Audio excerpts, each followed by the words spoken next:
Okay, so I tried to record this video outside because it's really sunny, it's really nice. There's also these fucking people that are working on their car in front of my house, and God, it's making so much noise. And then my next door neighbor, she has a stupid little barking dog. I want to talk about a topic that I think would be good to discuss, which is confidence. So, confidence is something that I feel like I have managed to have a lot of, and I'm not I'm not exactly sure why. I actually think a lot of it stems from the fact that I don't care about other people and I don't care about what people think. And I think I became that way when I stopped caring about having people in my life. So if you don't care about people, why do you care about what they think? You don't really need friends, and it's just like it's a cycle. But I wanted to go back and kind of pinpoint different aspects of my past and maybe discuss my confidence level in regards to different things like relationships, career, physical appearance, random stuff like that. So let me talk about relationships first. I will say that I feel lucky to have this, but other people might feel differently because they have that strong desire to have companionship. So for me, when it comes to companionship, I actually think that I was naturally very indifferent to it because I feel like through all stages of my life, I have never felt a strong desire to be with somebody. It's not something that I desperately crave, and I never think about it in times that most people do. So, for example, when I was a teenager, I feel like that is usually the age and the time when people just think about sex a lot, or they date a lot, or that's how the fucking Hollywood makes you think that we behave like, and I guess it is kind of accurate. But for me, I didn't ever fixate on that. My entire teenage years, all I cared about was gaming. I had crushes on guys, and sure, sometimes I was like, ooh, I hope he likes me back. But I never focused on the fact that I needed a boyfriend. I didn't really care about wanting one. And even if I got into a relationship and then got out of one, they feel the need to get into another relationship or find somebody else to fill that companionship void. And was never that way. Once I get out of a relationship, I'm just like, all right, let's get back to being accustomed to my life being a bit more centered on me. So usually if I'm in a relationship, I talk a lot to the other person.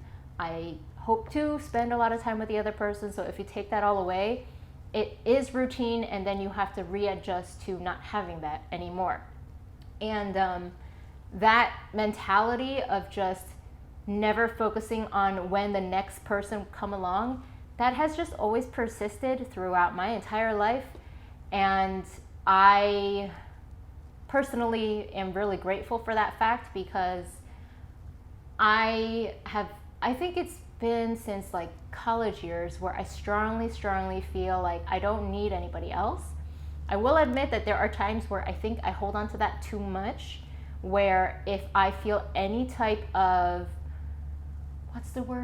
attachment to somebody else, I start to go hard on myself because I'm like, stop fucking, getting so attached to this person. You don't need this person to be happy, yada, yada, yada. But I do think that if I think that way too strongly, it could prevent me from having a healthy and successful relationship with somebody because I'm so worried about perhaps offering too much of myself to them. And I shouldn't be afraid to do that, but it's really tricky, actually. I don't want to turn this video into a relationship talking video. Actually, I do think one aspect of this that would be interesting for people to hear that I do think strongly about is I actually think when I'm in a relationship, I am at my lowest confidence. And I think it is because of the balance of giving and taking, compromise, I think it's tough to think about because I would not say that I have had many healthy relationships. A lot of my early ones I don't really think fondly about now. And I also don't feel like I have had any relationship with somebody who is at the same stage of life as me. And at my current age, I feel like that's really important because there's just some aspects that I find very important. And if the person that I'm dating doesn't necessarily align with stuff like that, or if they're not as analytical as me, I need to be able to talk to the person. And I feel like a lot of the people that I've dated are not people that I can discuss things at a deeper level with. And even though it's possible for me to date somebody and have a friend that I can talk on a deeper level with, I feel like I would become very unfulfilled in the relationship if they are somebody that I can't talk to at that level. I would say my lack of confidence is because of whenever I would get bothered about something in a relationship. I think in the past, if the relationship was unhealthy, I would lack confidence in feeling that way because I wasn't sure if I was being reasonable or if I was just overreacting. So, for example, one of my relationships, which was one of my worst, is I was dating somebody that smoked a lot of weed. And as somebody who was never around drugs or never around drinking much either, I found that very uncomfortable. And throughout the duration of the relationship, he often made me think that my discomfort was unreasonable or unjustified because I had never smoked myself or tried it. And that just basically made it feel like anytime I went to him with a problem or if I ever discussed something with him, I would feel poorly about it afterwards. And that's where that lack of confidence came from. But it's also because the relationship was just bad and I was too young to recognize that I should just not fucking date this person. I think even now at my age, I had a little bit of lack of confidence with Jose because I was trying to figure things out, like our differences. I was trying to view them as a growing experience for me, or wanting to be more flexible because I'm really rigid, I'm very structured, and just trying to figure out how much to give, how much to take. That is still something that I have difficulty with. So yes, being in a relationship is probably times where I don't feel as good because I'm not able to fully be myself. I have to have somebody else in mind and consider how they feel and all these other things. I want to briefly touch upon physical appearance because I don't talk about it very much, I think. And I think that's a good thing because I feel like over the years, I have really stopped giving a fuck what people look like. Well, first off, maybe I will think something in my mind about appearance, but I will never voice it. I think that's the most important thing, where you might see something and you might think a certain way, but oftentimes there's no reason for you to say anything. So I could see like a fat person, I could see somebody that I do genuinely find unattractive, but I can think that and just keep it to myself. I don't have to say it to somebody, or I don't have to like shame them with somebody else. In terms of my physical appearance, let's start from the very beginning. I was born with an underbite. That means that my underjaw stuck out more. So normally your top jaw is supposed to be further out than your bottom. I was the opposite. I was like this. I was born like that. So as a result of that, I had to wear a face mask for many, many years during my childhood.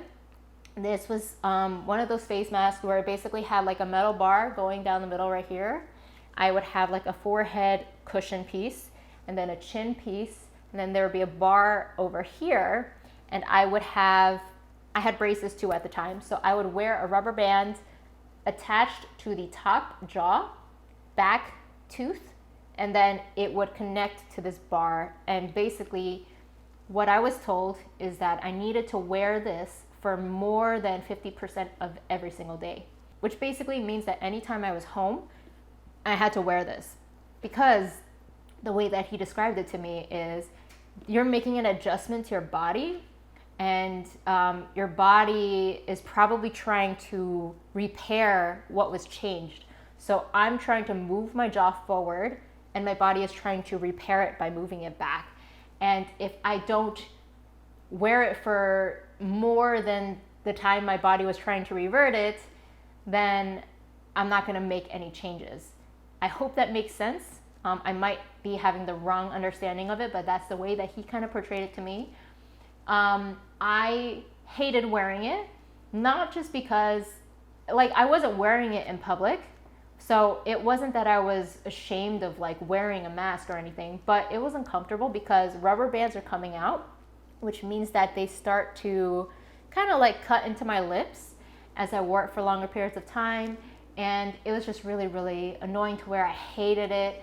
And that's the thing that I think about a lot as well, how as kids, our parents do a lot for us in terms of these things. Like, I am so grateful now that I wore braces, right, as a teenager.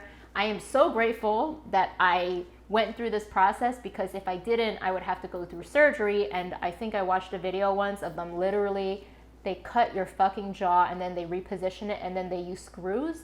So I did not want to do surgery. It was also way more expensive, I'm sure.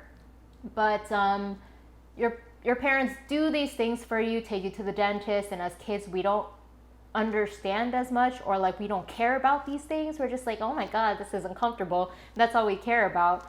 But it's a lot of money, and they drove me to Philadelphia every time for this mask doctor guy. I actually saw somebody in college with an underbite. And when I saw it, I was just thinking, wow, I am so grateful that I went through that process, because underbites don't really look good.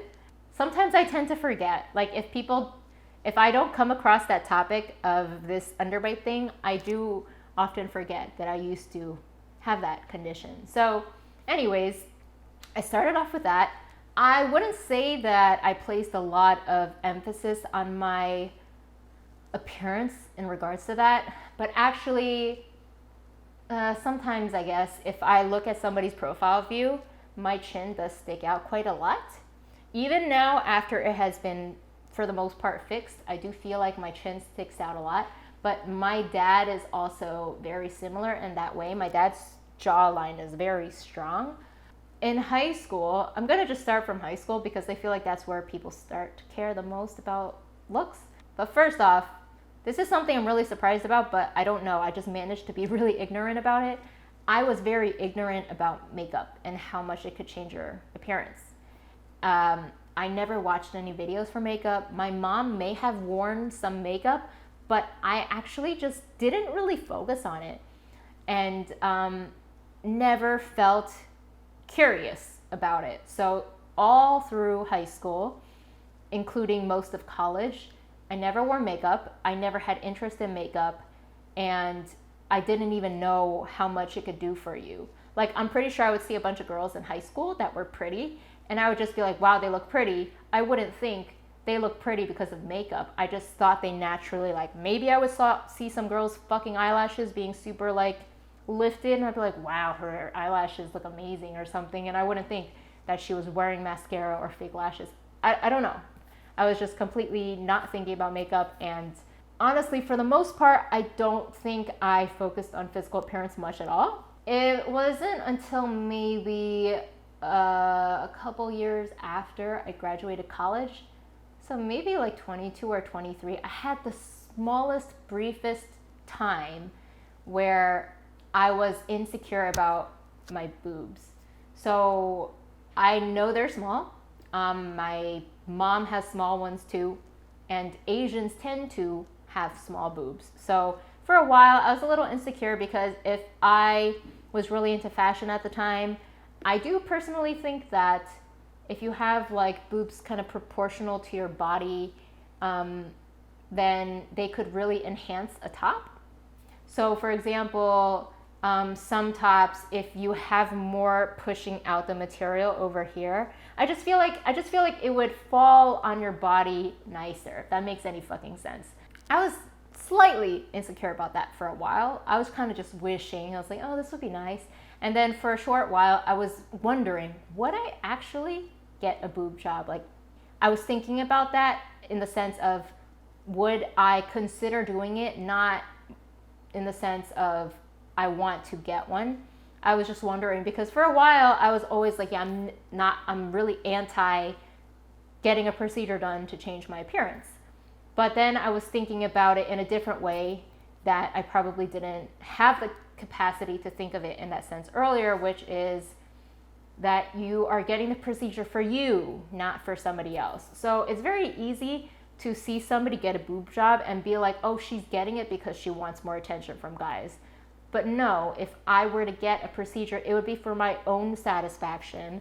And regardless of that, it was very, very short-lived. Not something I would ever consider spending my money on because I'm very stingy with my money. And actually, I am super, super glad that I have smaller boobs because they don't get in the way. Like when I'm jogging, I don't have shit bouncing here, like big jugs of water. No, it doesn't get in the way. And I just don't care about it anymore. So I think that is like the only other thing that I've been kind of self-conscious about when it comes to physical appearance. Aside from that, I think I'm just like anybody else where I can be insecure. I also think, say for example, someone complimented me on my appearance. I would always I would like doubt it internally. I would always just be like, oh, thank you so much for your compliment or whatever. But in my head, I would just be like, I don't really believe you, because I don't see myself as the most attractive or like good looking person. Obviously, I see myself with some flaws, and I probably compare myself to other people who are more attractive. But don't worry, I say that, but that stuff doesn't like bring me down or anything. It's just what I think from time to time. And I think maybe in a good way, other people that have complimented me over the years are the ones that have managed to boost my confidence when it comes to physical appearance. Otherwise, I do think if I was left to my own mind, I would probably view myself fairly negatively. Okay, hi guys, this is try number 2 for recording. With my camera, it overheats. So if I'm ever doing these long talk through videos, it actually sucks because by the 25 to 30 minute mark, it overheats and then I have to stop recording and give it a break. And I really don't like that because then obviously my train of thought gets completely disrupted. I left off at discussing a bit about physical appearance, and I feel like I talked through it pretty completely, mainly because I just don't have a lot of thoughts on that subject anymore, for sure. Like, I don't think about that stuff anymore. There are a few things that I don't like, such as being short. I really don't like being short because I actually can't think of a reason right now. Like, yeah, there's certain things that I need other assistance for things. Okay. Yes, let's talk about being short. So this probably does not have to do much about confidence though. Okay, being short does not have to do with confidence because my issues with being short are a variety of things, like my desk needs to be shorter in order for my feet to touch the ground.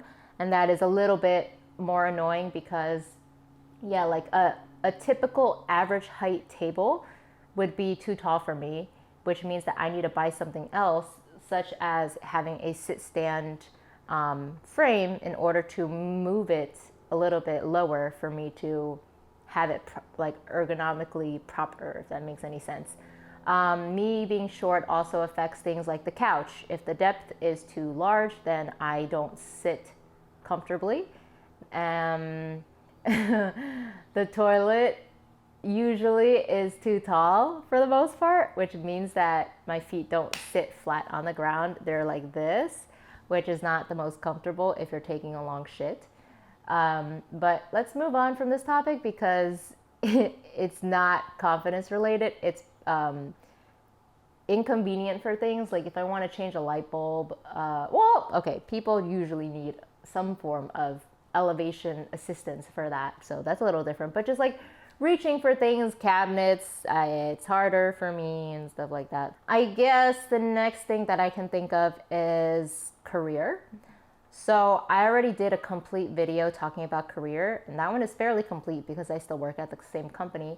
But in terms of my confidence for that, so really a lot about myself, I do truly feel that my confidence stems off of me strongly holding on to my principles and not giving a fuck about other people. So that's how I have always approached my career. There have always been instances that they throw at you that make you feel like you need to conform, but I never want to conform because that's against my principles. I hate doing things that I don't want to do. Simple as that. I actually think that stemmed from my childhood because my entire childhood consisted of me doing things I did not want to do. And I also felt like I had no choice in not doing those activities. Like if I wanted to quit an activity, I felt like I couldn't. And that's actually a really awful situation to be in. You really don't enjoy doing something, but you're forced to continue doing it. And even if you tell your parents, I don't really want to do this or whatnot, they don't really listen to you or care about how you feel about it because they think they know what's best for you. In my adult life, aside from career, I hold on to that very strongly. I hate doing things I don't want to do. And I will not do them unless I have a good reason to. There's things like, higher ups coming around the office or like a higher up that doesn't usually hang out at the location you're at is stopping by. People mention it and then you feel like you need to make a good impression. But I hate stuff like that. If a higher up comes by, I'll greet you, but I'm not going to care about you because why should I care about you? I don't know who you are. You're probably somebody that doesn't even know what the fuck I do. Yeah, when it comes to showing interest in somebody else, it has to be reciprocated. So if their only purpose is just to like make an appearance and appear like they are a higher up that cares about you by walking around the office and shaking your fucking hand, and they pick like one thing about you that they remember. So for example, at my current company, there is somebody that does that. And every single time he comes by, I'm just like, whatever, I'll say hi to him, but I don't really fucking care. All he knows about me is my pink motorcycle, my pink rimmed motorcycle. I think that's literally it. And just the fact that I have a lot of pink shit. But that's all visual. It's very easy to pick that out about me. But I just don't like stuff like that. It's very shallow to me. I know what you're trying to do. I don't find any of it meaningful. There's a lot about the career and the workplace that I don't really like any of it. I feel like a lot of it really is just trying to make you feel special. Or you need to make yourself feel like you are seen and identified. And actually, right now, that's something that is emphasized a lot, which I don't really like to hear. But my manager at my current company, for a while now, every single time I would talk to him, he would just be like, make sure you have your work put out there, in the sense that like people will know what I'm doing. They're not going to just wonder like, why is she hired? Why does she have a job here? What is her purpose here? Does she even do anything? He wants people to be more aware of what I do in the office. And part of that is dependent on me getting it out there. But I don't care about that. I'm sorry, I just don't. I know a lot of people think that's foolish because if you don't prove your worth, then they will just fire you or lay you off. Obviously, if I did fucking nothing, that would be seen by somebody like my manager. They would know if I'm doing absolutely nothing, because my role as a software engineer is people come to me to manage their applications, or they want to make changes, or I come up with new tools to help people with their workflow. So if I did absolutely nothing, so many people would know, and then it would be known very quickly that I'm like literally leeching off of them. Just like once in a while when they mention, stop and think, why do I have this job? What is my purpose at this company? I'm like, no, shut up, man. I don't need to listen to that shit, okay? I know that I do my job, and that's it. That's good enough for me. I don't need to satisfy the company or anybody else. Obviously, I know they are paying me, but like, I don't need to jump through hoops to prove to them that I'm doing my job. I hate that stuff so much.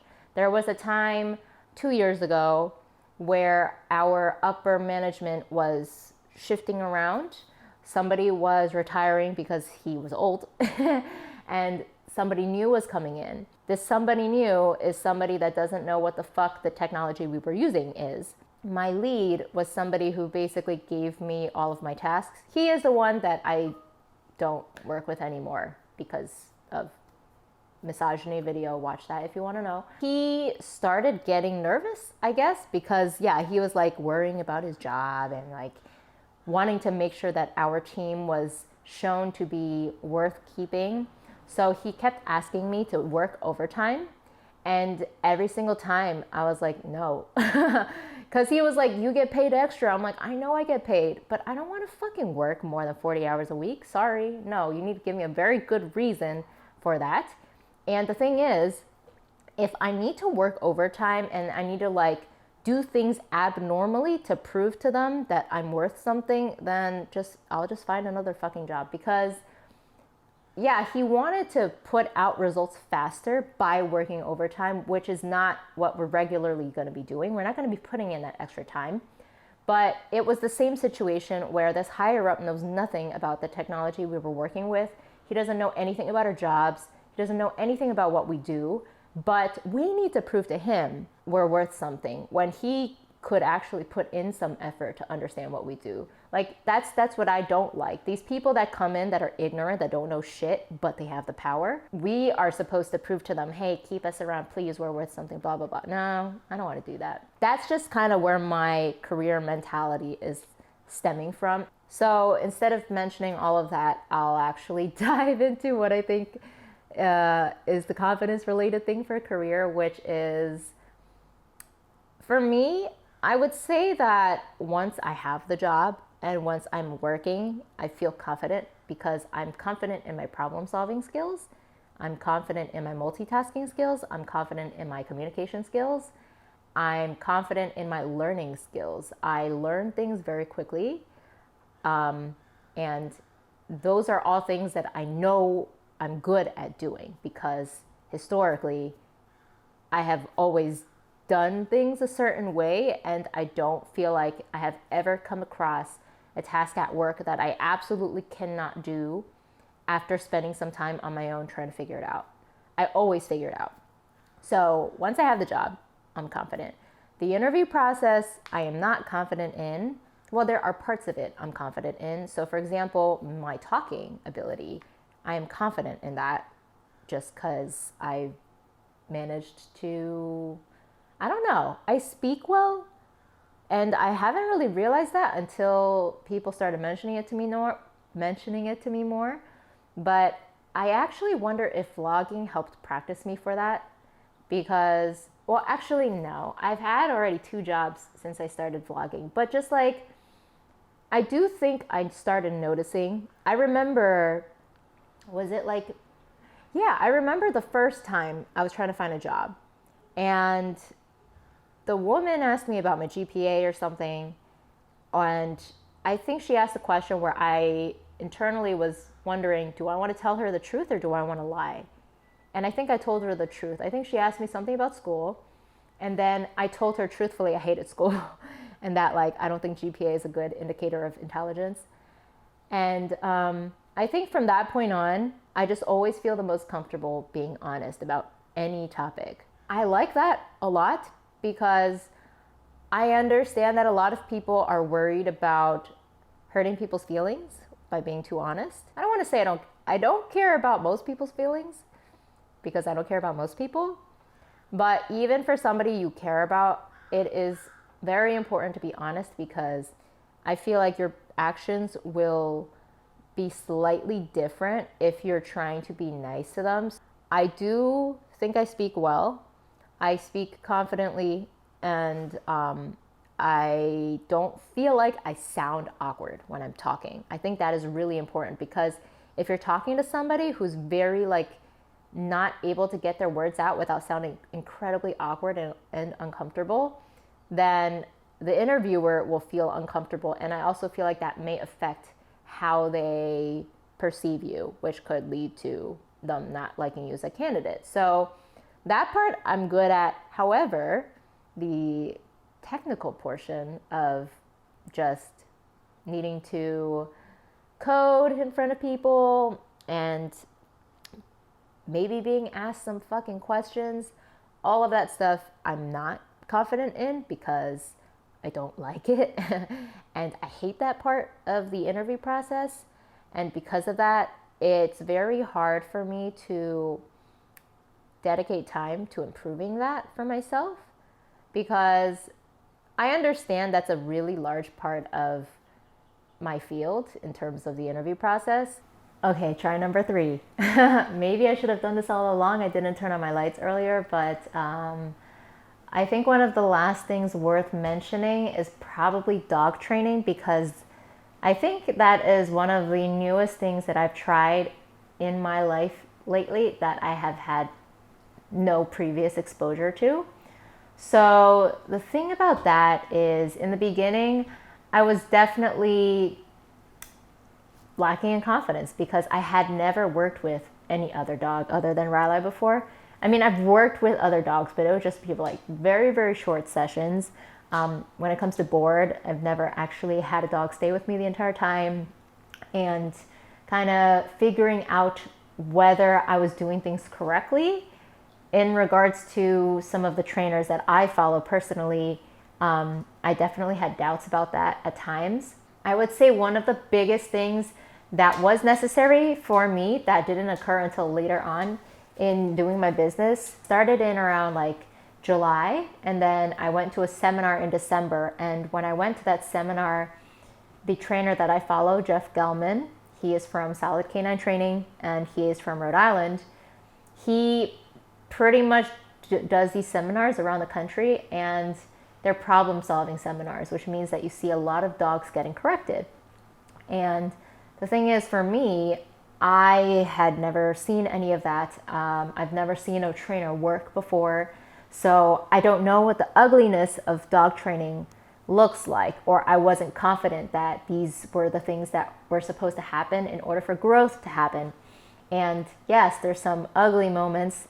There's moments that make you feel poorly, but they are necessary for growth. So like anything else, you need practice for confidence. So the thing is, a lot of the stuff that was not discussed or shown at all on my end is what it was like working with Riley when she was younger. So when Riley was younger, it was a combination of me not being able to manage my anger well. It was me expecting perfection from her, which is unrealistic.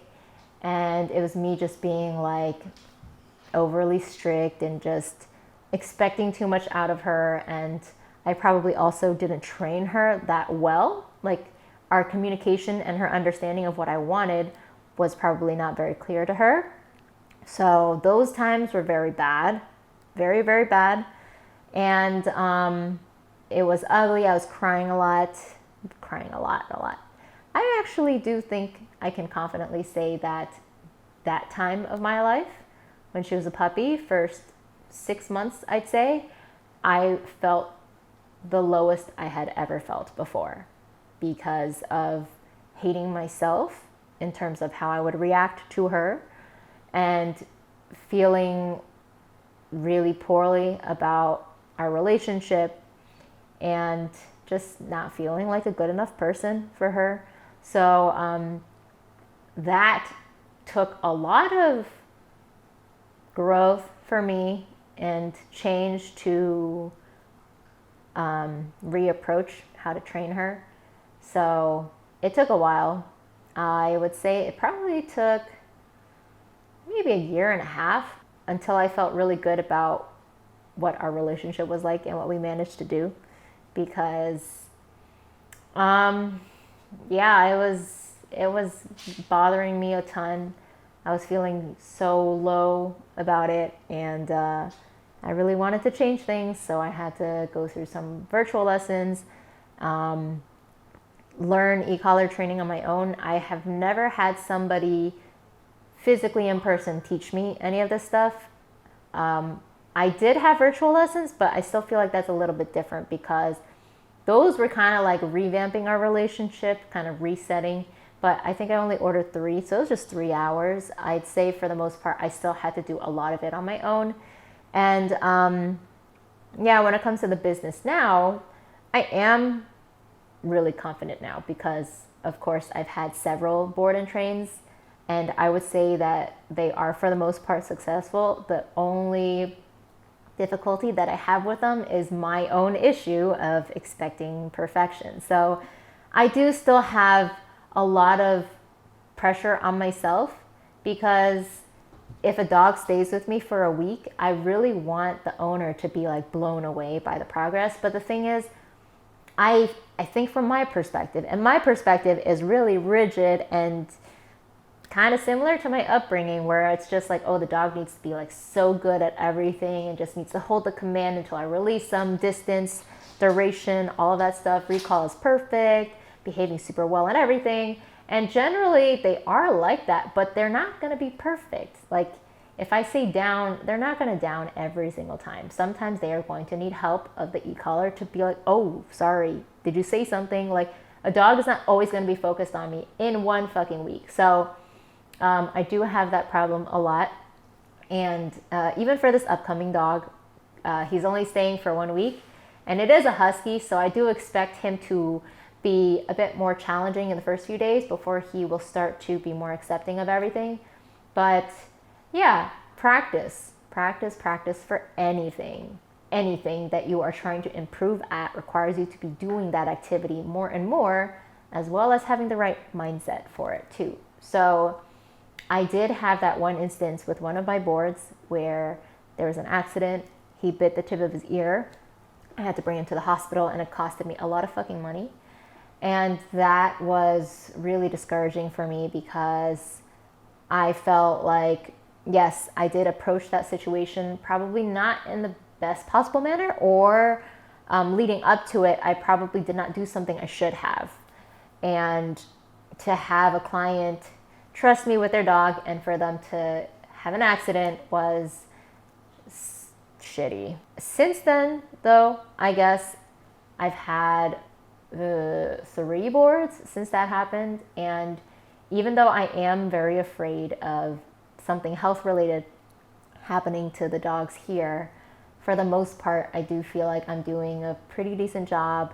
It can be difficult juggling them with my life, of course, because it's a lot to balance. If I need to walk the dog, and then in the beginning I need to walk the dog separate, so I need to do like 4 walks a day, and then I'm balancing my full-time job. So it's kind of like I walk the dog, and then I walk Riley, and then I start doing some work, and then after a couple hours, lunchtime hits, I train the dog, maybe do some place practice if I've introduced that command to them, maybe some time out in the yard, and then they're going to be back in the crate. And then after an hour or 2, bring them back out, train, walk, whatever, and then they'll be crated again. It's just like a lot of different balances of that, but it is a lot of extra stuff to do. So it can be, at times my mind is just like, oh, I don't want to do this anymore. But it is nice to see the transformation. But at the same time, I also have to remain detached, because it can suck to see a dog show really good behavior, calmness, peace here, and then if their owner is unable to upkeep it, then that can suck. Because, well, from my perspective, it's easy to say. I don't think the structure is hard to do, but I've also been doing it for years now with Riley, so it's very natural for me. But I also think people don't realize that sometimes you need a sacrifice for a healthier relationship. And some people are just very blinded by the belief that if I shower you with love, you will never like disrespect me. You'll never do anything that I disagree with. You'll never destroy anything. Like, I don't know, that logic, it's not logic. So sometimes when people think stuff like that, it's very annoying. But anyways, when it comes to trying new stuff, I actually do feel confident that I will succeed eventually.